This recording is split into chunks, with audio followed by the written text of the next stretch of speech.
Setelah tahun 611 sudah tidak mungkin ada nabi lagi karena dia penutup, nabi pungkasan, sudah selesai.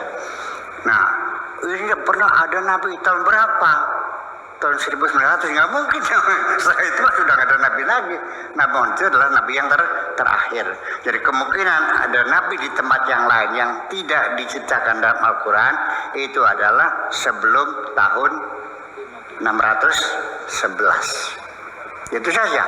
Setelah nabi dan rasul, itulah nabi terakhir, la nabiyya ba'dah. Kemudian sifat kenabian pada setiap generasi, setiap kelompok dan kabilah itu berlaku lokal. Sehingga pada zaman yang sama ada dua nabi dengan syariat yang berbeda. Ya. Ada 2, 3, 4 nabi malah. Ya kan? Itu dalam satu saat yang sama, yang satu di Mesir, yang satu di Irak, yang satu di Syria, yang ada masalah dengan syariat yang berbeda, berbeda, Tuhan yang sama. Sebab syariat akan mengikuti situasi dan kondisi. Syariat itu sifatnya selalu kondisional. Pada zaman Nabi Muhammad, kakak adik boleh dikawinkan enggak? Pada zaman Nabi Adam, kakak adik dikawinkan boleh enggak? Kenapa boleh? Sekarang boleh enggak?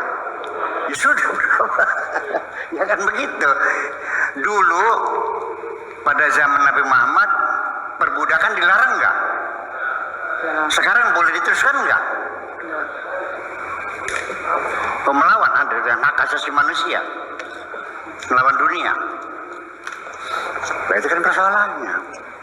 Jadi kalau namanya fikih itu sifatnya selalu kondisional. Iya, selalu sifatnya kondisional dan situasional. Dan fikih itu tidak lebih adalah dugaan-dugaan. Jadi kalau dugaan tidak pasti kebenarannya. Hanya dugaan kebenarannya lebih besar gitu aja pertanyaan, tapi pasti yang enggak. Itu. Jadi artinya bahwa Siddhartha Gautama tahun berapa? Coba dihitung, dilihat tahun berapa. Kalau sebelum Nabi Muhammad jadi Rasul, ya mungkin. Tapi kalau sudah setelah Nabi Muhammad, ya nggak mungkin dong. Karena Nabi Muhammad dengan Nabi yang lain Nabi bersifat regional, bersifat lokal. Kalau kenabian Nabi Muhammad itu bersifat universal. Wa ma arsalnaka illa rahmatan lil alamin, berlaku untuk seluruh umat manusia di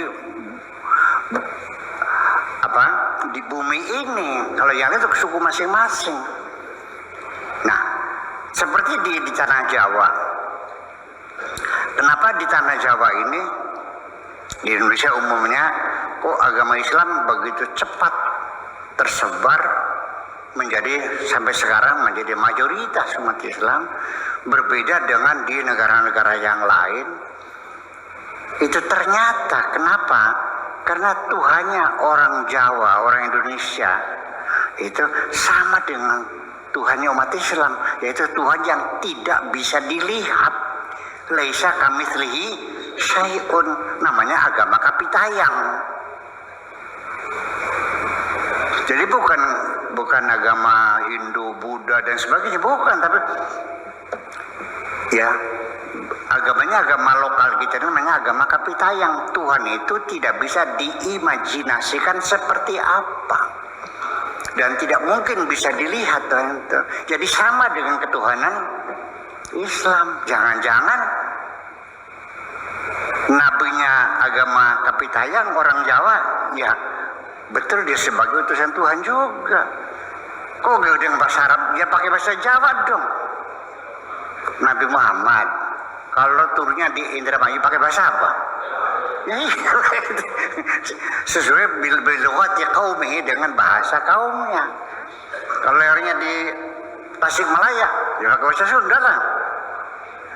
Terus kalau di Indramayu nanti ada nadran enggak? Ya insya Allah ada. Ada mapak siri enggak? Ya ada. Nah itu artinya bahwa tetap mengakomodasi budaya lokal yang ada. ibadah haji itu merupakan mengakomodir budaya lokal, karena ini menghasilkan uang, meningkatkan kesejahteraan. Makanya dirawat Ka'bah itu. Yang dihancurkan berhalanya, Ka'bahnya dirawat. Dengan ada Ka'bah saja orang orang Arab bisa makan dong.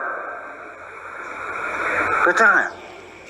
Kalau di Indramayu, orang datang ke Indramayu minum air Cimanuk, ya sengaja datang untuk mandi di sungai Cimanuk dengan khasiat-khasiatnya gitu.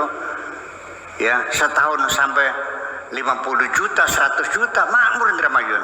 Gimana lagi? Betul nggak? Tukang becaknya laris nggak? Kos-kosan laris nggak? Yang dagang rujak, yang dagang sarabi, semuanya kan. Sunan Gunung Jati aja orangnya udah mati kok. Beliau almarhum almaghfurlah, ya Sunan Gunung Jati sudah meninggal kan, masih bisa ngasih makan orang puluhan ribu orang kok. Berapa ribu orang bisa makan di Gunung Jati nih, yang jual menyan, jual kembang, jual air, mimpin tahlil, betul nggak?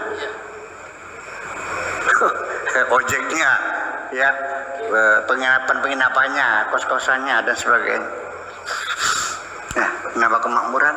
Bayangkan orangnya udah mati tapi masih bisa sih makan orang yang hidup seperti itulah kira-kira. Ya, jadi artinya mengakomodir budaya lokal. Kalau kita lihat ibadah haji itu apa sih? Tidak lebih main-main kok. Di sana apa yang kerjakan? Camping-campingan, betul nggak? Terus muter-muter, betul nggak? Terus bolak-balik, terus lempar-lemparan, betul nggak? Main-main kan? Iya, tapi itu napak tilas perjalanan seorang anak manusia yang mencari Tuhan. Namanya Nabi Ibrahim alaihissalam. Itu aja. Itu seremoni semacam itu adalah untuk menekan.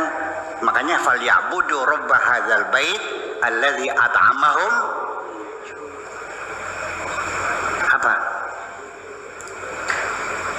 Falyabudu rabb hadzal bait alladzi at'amahum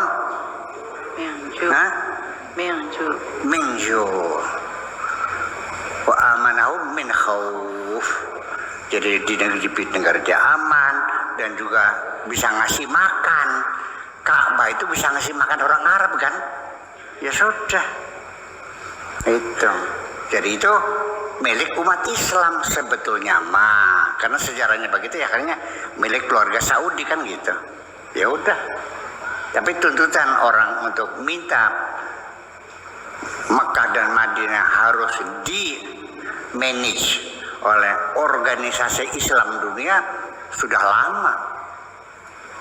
Kalau sekarang kan milik Saudi, betul nggak? Iya, itu aja. Nah, jadi kembali lagi bahwa nabi-nabi yang setelah diutusnya Nabi Muhammad dinyatakan sudah tidak mungkin ada nabi lagi, karena beliau adalah nabi yang terakhir. Ya, syariat nabi-nabi ada yang bersifat lokal, ada yang regional, dan ada yang universal. Nabi Muhammad syariatnya bersifat universal. Adapun Nabi Adam, Idris, Nabi Nuh, Nabi Saleh itu sifatnya lokal, atau paling tidak seperti Nabi Musa itu sifatnya regional. Nah itu. Kemudian lagi kita tidak boleh membeda-bedakan antara satu nabi dengan nabi yang lainnya. Semuanya satu level, kecuali Allah yang menjelaskan bahwa nabi ini adalah nabi lebih hebat, itu Allah yang menentukan. Kita tidak boleh membeda-bedakan satu nabi dengan nabi yang lain.